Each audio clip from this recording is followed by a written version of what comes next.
A black helicopter cuts through the night sky above the Sierra Madre Mountains, its rotors slicing the cold mountain air as it descends toward a remote ranch hidden deep in the valleys of Sinaloa.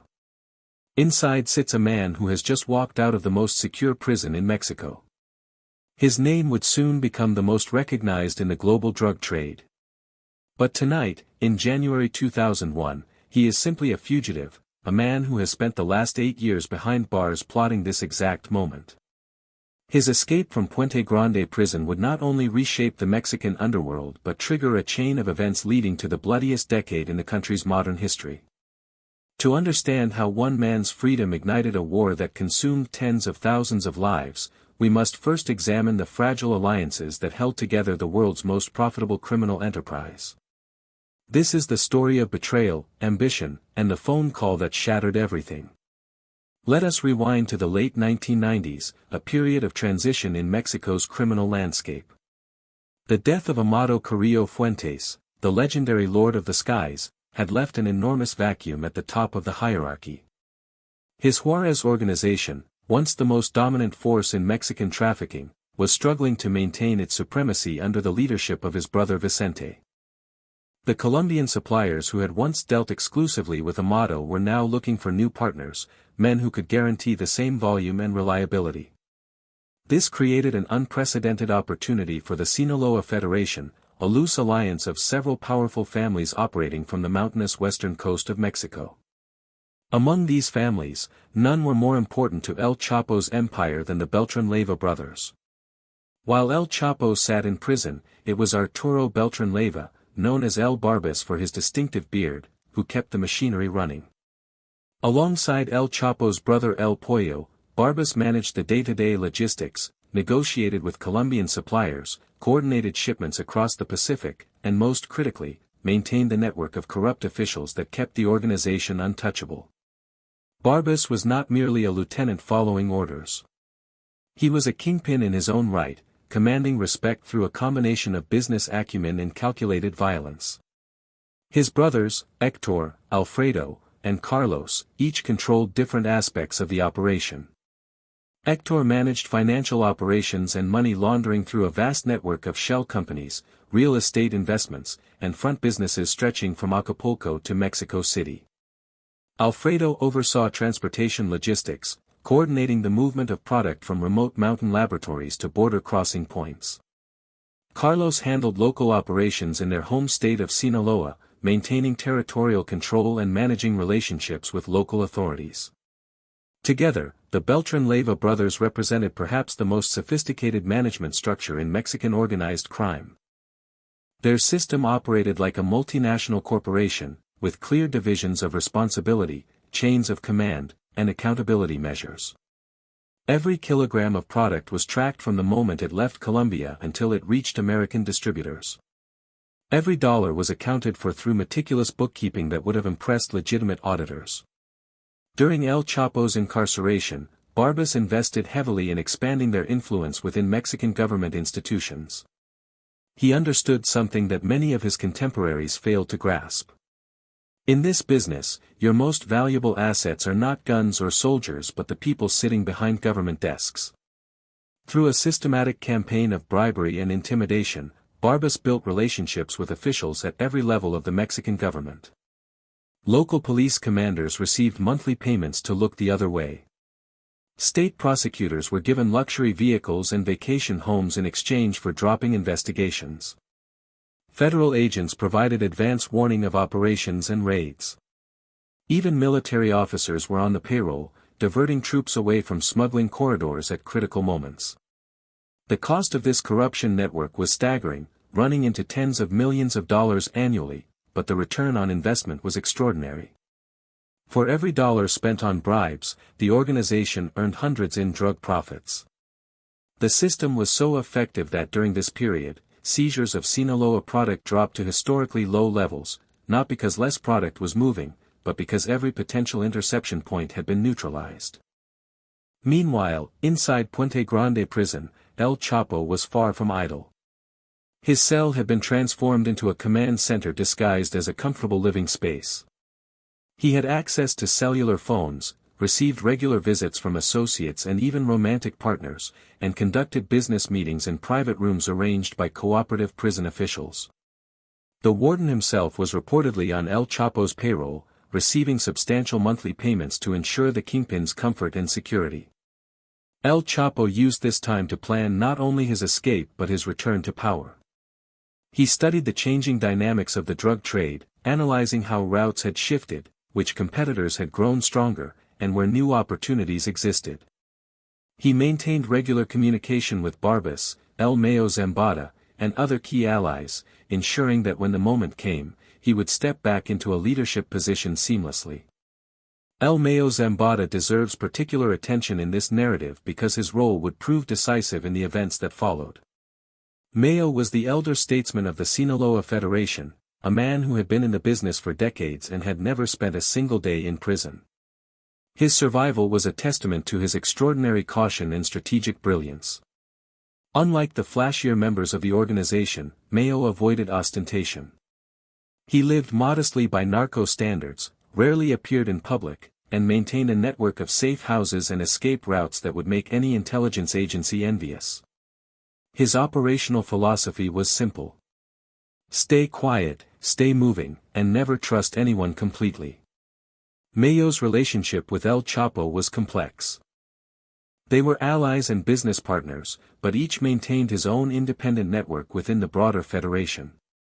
Mayo controlled significant smuggling corridors along the Pacific coast and had his own relationships with Colombian suppliers. His sons, Vicentillo and Serafin, were being groomed to take over his operations, much as Vicentito Zambada would later testify about in American courtrooms. This parallel power structure within the Federation would become critically important when the alliance finally fractured. The escape from Puente Grande on January 19, 2001, was less a dramatic jailbreak and more a carefully choreographed departure. According to official investigations and subsequent testimony, El Chapo simply walked out of the prison, reportedly concealed in a laundry cart, though many believe he simply walked through the front door with the assistance of corrupted guards. The escape embarrassed Mexican authorities and sent shockwaves through the security establishment. President Vicente Fox, who had taken office just weeks earlier promising to crack down on organized crime, found himself facing a crisis that undermined his credibility before his administration had truly begun. For El Chapo, freedom meant an immediate return to operations. He fled to the Sierra Madre Mountains, the heartland of Sinaloa Cartel territory, where local communities provided shelter and support. In these remote villages, the narcos were not feared criminals but respected benefactors who built roads, schools, and churches. El Chapo quickly re-established his authority, meeting with key lieutenants and allies to assess the current state of his empire. The picture that emerged was encouraging. Thanks to the stewardship of Barbas and El Mayo, the organization was in excellent financial health. Colombian supply lines were secure, American distribution networks were functioning, and the corruption infrastructure remained intact. However, El Chapo's return also introduced new tensions into the Federation. During his absence, the Beltrán Leyva brothers had grown accustomed to operating with significant autonomy. Barbas, in particular, had built his own power base that rivaled El Chapo's in both scope and influence. He had his own army of gunmen, his own network of corrupt officials, and his own relationships with Colombian suppliers. The dynamic between the two men had fundamentally changed. Before El Chapo's imprisonment, the relationship had been relatively clear. El Chapo was the senior partner, and the Beltrán Leyvas were important but subordinate allies. Now, Barbas saw himself as an equal partner, a status he felt he had earned through years of faithful service and smart management. This subtle shift in power dynamics created friction that would eventually explode into open warfare, but for the moment, both sides recognized the value of maintaining the alliance. The first years after El Chapo's escape were marked by an aggressive expansion of Sinaloa Federation operations.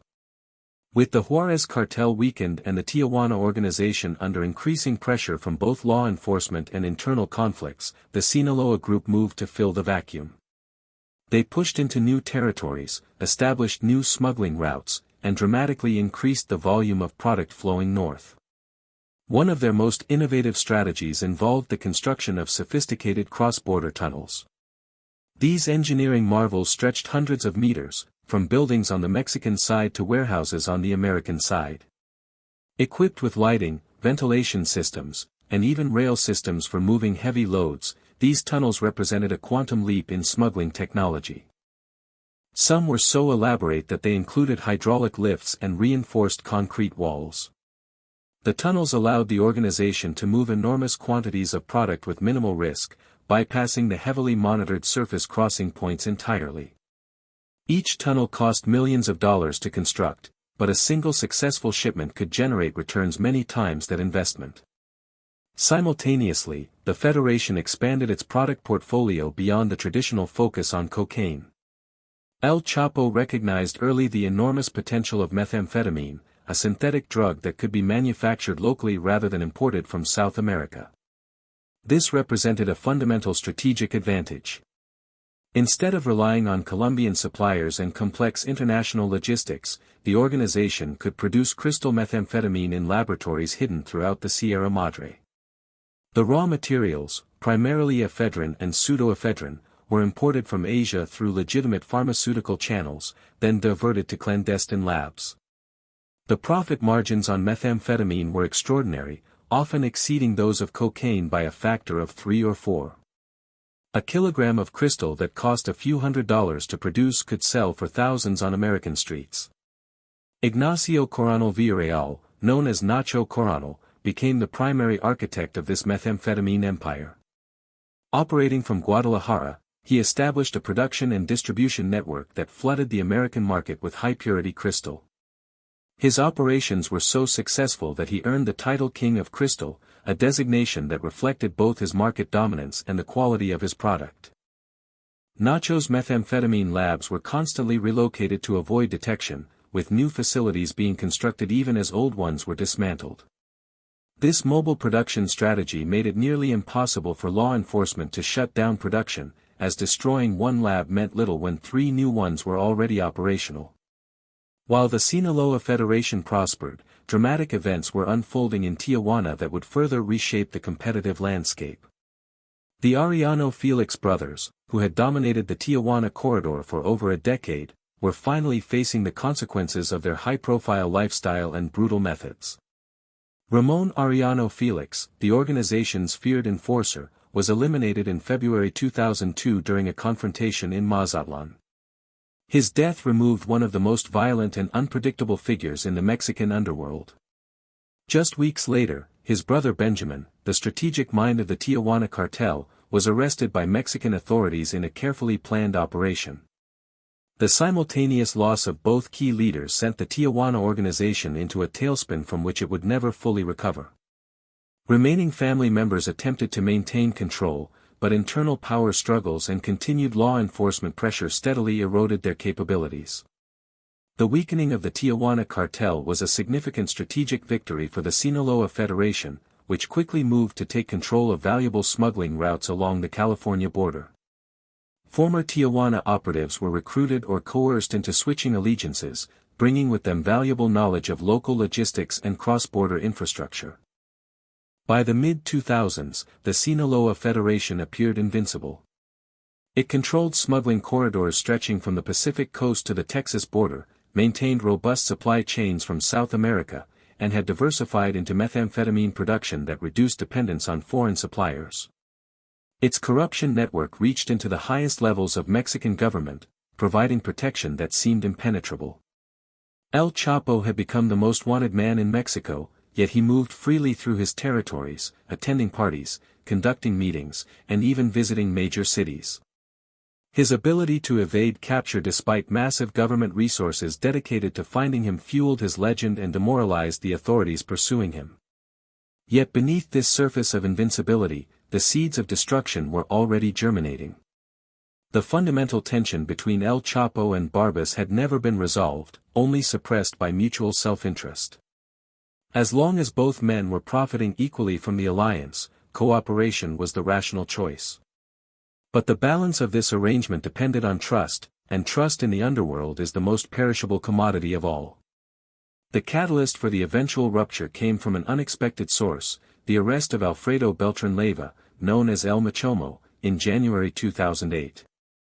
El Machomo was the most well-liked of the Beltrán Leyva brothers, known for his calm demeanor and diplomatic skills. His arrest by the Mexican military sent shockwaves through the organization. But it was the circumstances surrounding the capture that proved fatal to the alliance. Within hours of Machomo's arrest, whispers began circulating through the underworld that the information leading to his capture had come from within the Federation itself. Specifically, the Beltrán Leyva brothers became convinced that El Chapo or someone in his inner circle had provided intelligence to the authorities that led to Machomo's location. Whether this belief was accurate has been debated extensively. Some investigators maintain that the arrest resulted from legitimate intelligence work by Mexican military forces. Others point to suspicious circumstances, including the precision of the operation and the speed with which forces moved to the arrest location. Regardless of the truth, what mattered was what Barbas believed, and he believed his ally had betrayed his brother. This single event, this one arrest, would transform a profitable partnership into one of the bloodiest conflicts in Mexican history. The phone call came shortly after Machomo's arrest. According to testimony later provided by multiple witnesses, Barbas attempted to reach El Chapo to discuss what had happened. The conversation, or rather the failure to have a satisfactory conversation, marked the point of no return. Barbas demanded explanations. El Chapo denied involvement. Neither man believed the other. The split between the Sinaloa Federation and the Beltrán Leyva organization was not a gradual separation but an explosive fracture that immediately turned violent. Within days, gunmen loyal to each side were hunting each other through the streets of Culiacán, Monterrey, Acapulco, and Mexico City. The violence was staggering in its intensity and indiscriminate nature. Car bombs exploded in shopping districts.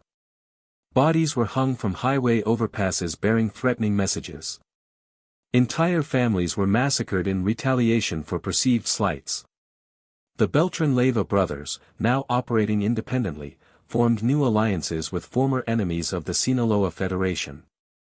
They reached out to the remnants of the Juárez Cartel, the Tijuana organization, and most significantly, Los Zetas, a paramilitary group that had originally served as the enforcement arm of the Gulf Cartel before becoming an independent organization.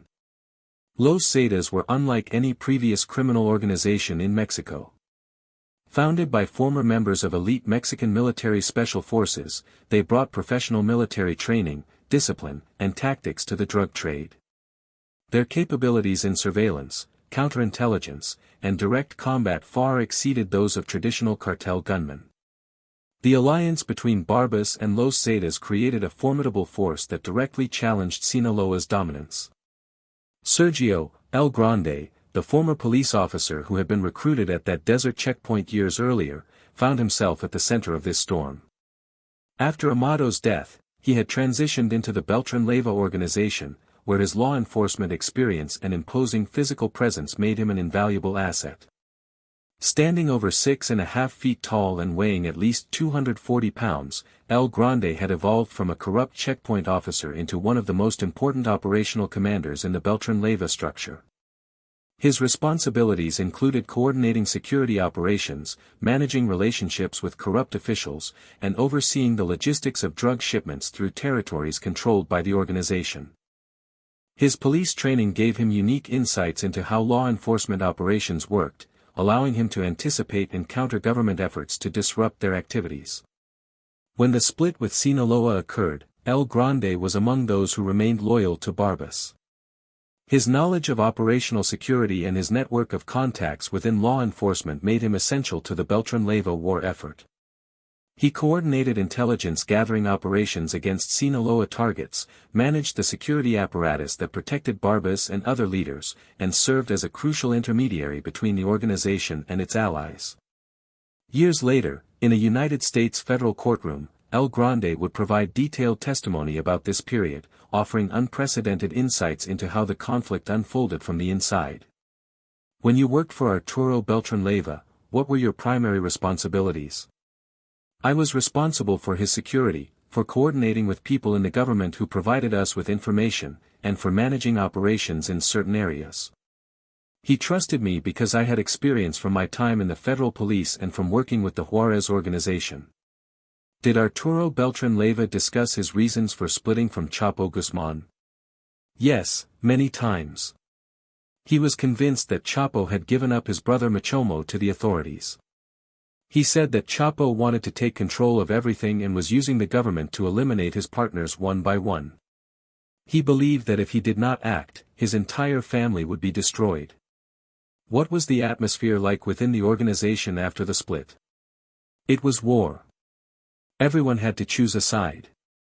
People who had worked together for years suddenly became enemies.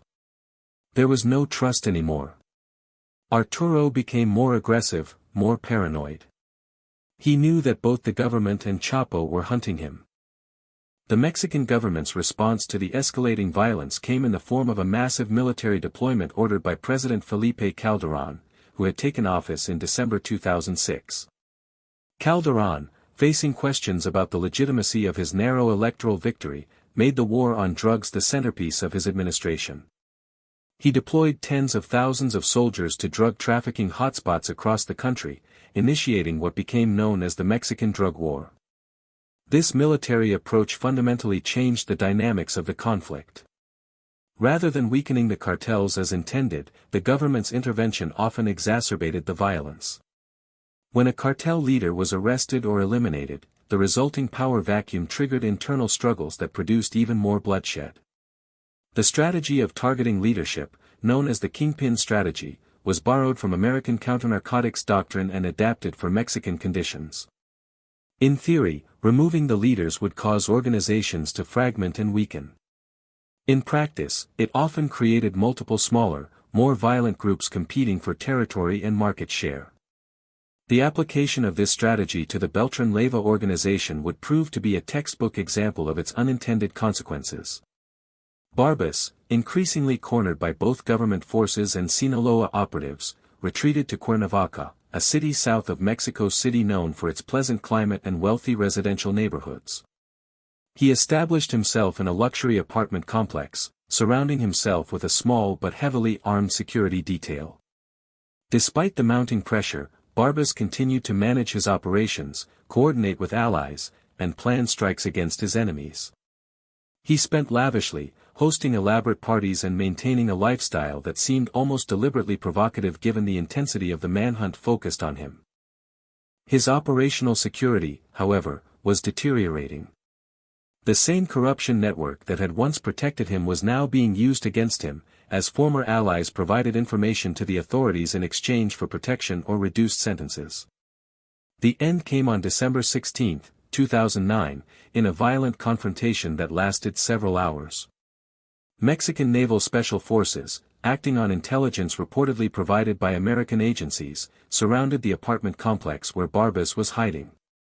What followed was a fierce firefight that left Barbas and several of his bodyguards dead. The operation was notable for its use of naval forces rather than army or police units, reflecting the Mexican government's growing distrust of its own security institutions, many of which had been thoroughly penetrated by cartel corruption. Images of Barbas's body, displayed publicly by authorities, sent a clear message to other drug lords. But his death did not end the violence. Instead, it triggered exactly the kind of fragmentation that the kingpin strategy's critics had predicted. The remaining Beltrán Leyva brothers attempted to maintain the organization's cohesion, but without Arturo's leadership and charisma, the structure rapidly disintegrated. Héctor eventually assumed command, but he lacked his brother's strategic vision and ruthlessness. Internal rivalries erupted as subordinate commanders jockeyed for position and control of lucrative territories. Some defected to rival organizations. Others established independent operations, creating new criminal entities that added to the complexity of Mexico's organized crime landscape. Edgar Valdez Villarreal, an American-born enforcer known as La Barbie for his light complexion and blue eyes, was one of the most significant figures to emerge from this fragmentation. Originally a key lieutenant in the Beltrán Leyva structure, La Barbie attempted to seize control of what remained of the organization after Barbas's death. His ambitions brought him into direct conflict with Beltrán Leyva and other remaining leaders, creating yet another front in the seemingly endless drug war. La Barbie's eventual arrest in 2010 removed another powerful figure but did nothing to reduce the overall level of violence. El Grande, meanwhile, continued operating within what remained of the Beltrán Leyva structure, but the writing was on the wall. The organization that had once been one of the most powerful in Mexico was crumbling. Former allies were being arrested or killed at an accelerating rate. The corruption networks that had provided protection were being dismantled or redirected by rival organizations. Eventually, El Grande himself was apprehended, and facing the prospect of decades in Mexican prison, he made the decision that would bring him to that American courtroom where he would testify about his journey from small-town police officer to cartel commander.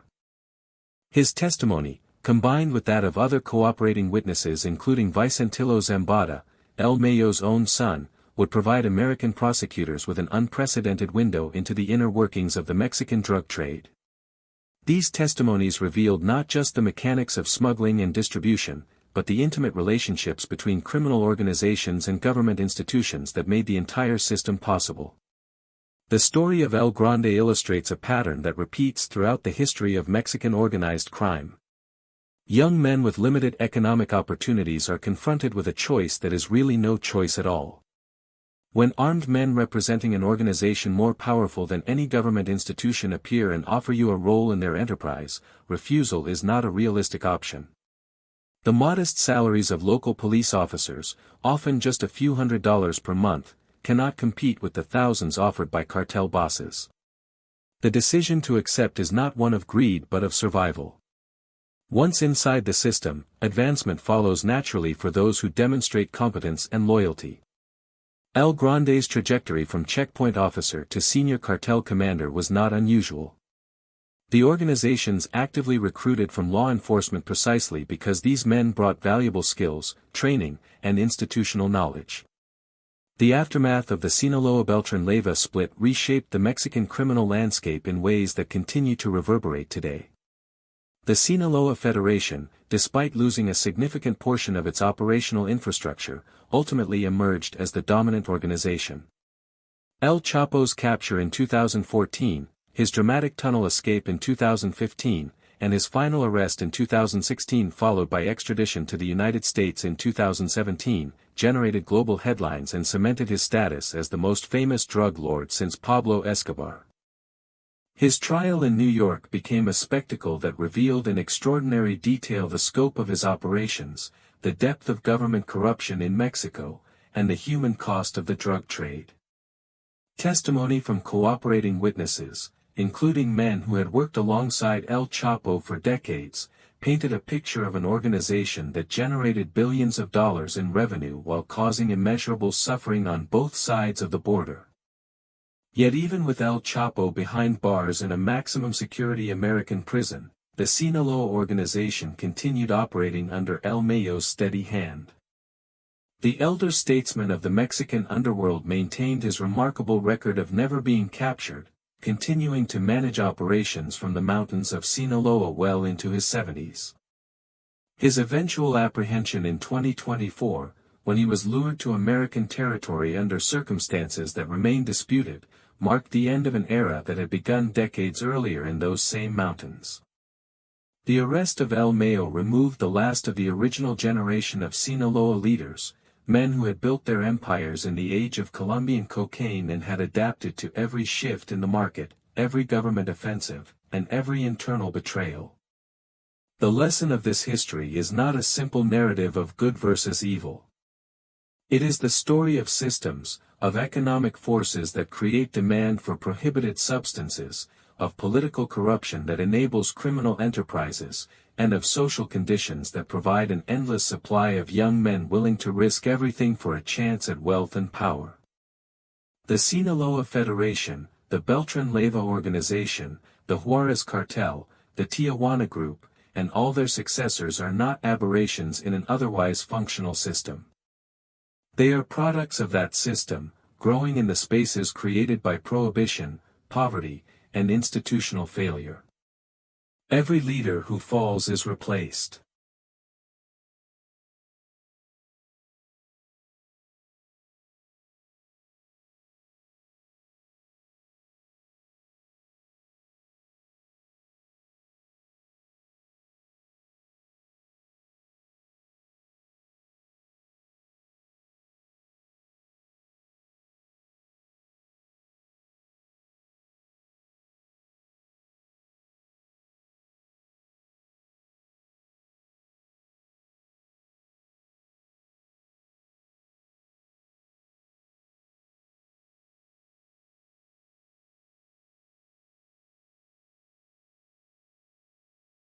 Every organization that is dismantled reconstitutes in a new form. Every route that is closed sees a new one open. The demand remains constant, the supply adapts, and the violence continues. Understanding this cycle requires looking beyond the dramatic headlines and examining the structural conditions that sustain it. Until those conditions change, there will always be another convoy of armored SUVs racing toward the border, another young officer standing at a checkpoint facing an impossible choice, and another empire rising from the ashes of the last one destroyed. The names change.